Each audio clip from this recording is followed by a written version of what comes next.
Textbook integration testing is a systematic, incremental, step-by-step process.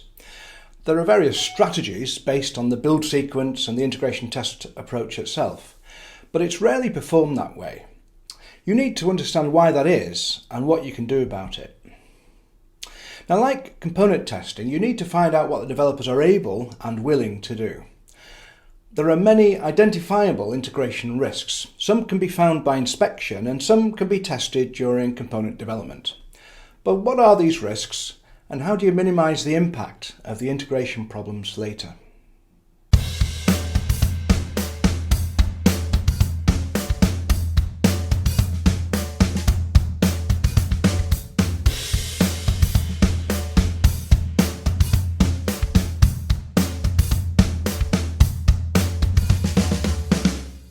In the integration video, I suggested that building subsystems from components is integration in the small. What I want to do today is talk about component integration testing, that is integration testing in the small. Now, integration testing has to follow the integration process itself, and sensibly there would be a build sequence and an integration sequence that testing clearly has to follow. And the way it works is we build increasingly large subsystems out of components and integration test those subsystems and add to them and test them as we go until we have a complete system. We tend to use as the basis of our testing flows of control through components and eventually through flows of control through the business and user processes, the user journeys, if you like. Now, it's usually a technical activity done by developers, but we need to understand a little bit about what goes on in integration testing so that we can be ready in system and later testing for the problems that might arise. Now, there are several integration strategies, bottom-up, top-down, functional integration, and so on. I'll mention these in passing, but essentially, the choice is based on the technology stack and the sequence of build processes that the developers follow. The build sequence might also be influenced by the way in which we want to test the integration as we build bigger and bigger subsystems. The most critical components probably we would want to test earlier rather than later in an integrated environment. Now, one obvious strategy is to build from the top down. You start with the highest level component that controls everything, if you like, and start there. And to integrate subcomponents, ones that are called by the highest level component, one by one and test as we go. But of course, if we do that, we have to mock or stub out other parts of the application that either don't exist yet or would be inconvenient to bring into testing at this moment. There are many mocking tools. They tend to be programming language specific, which is fine. It's a developer choice. That's fair enough. But what they do is they simulate these external dependencies so we can isolate the subsystem we want to test. Now, the obvious alternative to top-down is to integrate from the bottom up. We take the lowest level components and select components that call the lowest level ones and work, if you like, upwards in the hierarchy of components and the handovers of control that take place between them. So to test component J, we would build component F and probably stub out component I. Now, few developers actually integrate component by component because there could be hundreds, thousands on a very large system. It's just too time consuming. So what tends to happen is there's some kind of mixed integration strategy. Now, it might follow what Boris Beisa proposed many years ago, bottom up the small, top down the controls, big bang the backbone and refine. Every system is architected in different ways, so there's no set way of integrating whatever. So the overall objective with our integration tests are they're going to explore the direct and indirect interfaces and the consistency between components. That's the essence of what we're trying to achieve. Now what happens is really, it's the first stage where the products of several programmers are combined. And what tends to happen is it does reveal the consequences of inconsistent assumptions and bad communication between programmers. Very often, interfaces are not well documented. They're almost passed by word of mouth more than anything else. Let's step back a little bit and try and figure out what interfaces and integration are.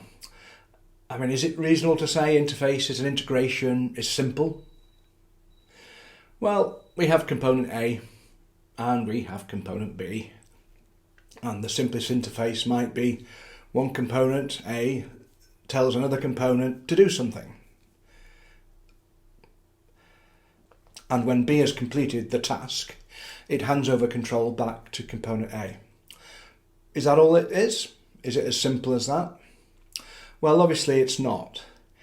If we talk about handover of control for a moment, the sequence is usually much more complex than that, in that A asks B to take control. A basically pauses while B takes on a task. Now B might actually engage other components in order to complete the task it's been given. And C might do the same, and D and E and F might all be in a chain of command where the lowest level component, the component at the bottom of the hierarchy, if you like, does the actual work maybe. Usually it's a collaboration between many components to achieve anything significant that a user would recognise. At any rate, when C has completed its task, it hands over to B again, and when B has completed it, hands over control back to A. Fantastic. Except things can go wrong. Firstly, B might not be the right component to call. A might suggest, no, don't call me, you need to call C. If they don't actually talk to each other like this, but the developers need to have the conversation about what these handovers are. So B might be the right component to call, but it's not getting the data. It might be the component to call and it's getting data, but it's invalid for its purpose. It could be that B doesn't need to hand over control. A basically starts the process, but hands off, and then it never is involved again. It could be in that way. If it does pick up control again, there's usually some kind of status return from the called component to the calling component. And so the A component might be saying, where's my data? And of course the data could be invalid. So there's quite a lot can go wrong. I mean, it's very similar and analogous to human beings speaking to each other and passing control from person to person with exchanges of data and responses in return. The kind of things that can go wrong are quite often nuanced. It's not just what goes on in the call mechanism itself, whether it's a programmer level call or it's an API or a service call. Quite often developers use global data to save themselves some time, to say there's some data that we can all share. We don't have to pass it around through the call mechanisms. But that can be corrupted. It could be a read-only piece of data that one component writes to and corrupts it. There can be aborted calls where the handover doesn't go smoothly or the component that's been called isn't ready to do the task. And so there are exceptions which have to be handled by the calling component. Parameters can be passed by value, but they can also be passed by reference in memory. And this is a subtle programmer expectation that can be got wrong very often. In general, developers are told, they are very strongly encouraged not to overdepend on global data. It's a lazy solution to a problem that can be dealt with in other ways. So this dependency on global data, we can see other things that can go wrong. Now, global data could be shared memory in a processor on one computer, on one device. But they could also be shared files that are exchanged and handed over, if you like, between processes. But of course the database itself, or multiple database, and obviously many database tables, capture and record and share data across all processes that need it. So There's lots of opportunity for mix-ups in ownership, in security, in authority to overwrite or change or delete data. There's lots of opportunity to get this kind of thing wrong. An obvious difficulty sometimes is one process assumes the data has been initialized, but it hasn't. It's the responsibility of the called process. Maybe a counter has to be incremented. Now, is it incremented by the calling component, or is it incremented by the called component? These kind of misunderstandings are very common. There are obviously assumptions about ownership of data, and also that data is always correct, and it might not be.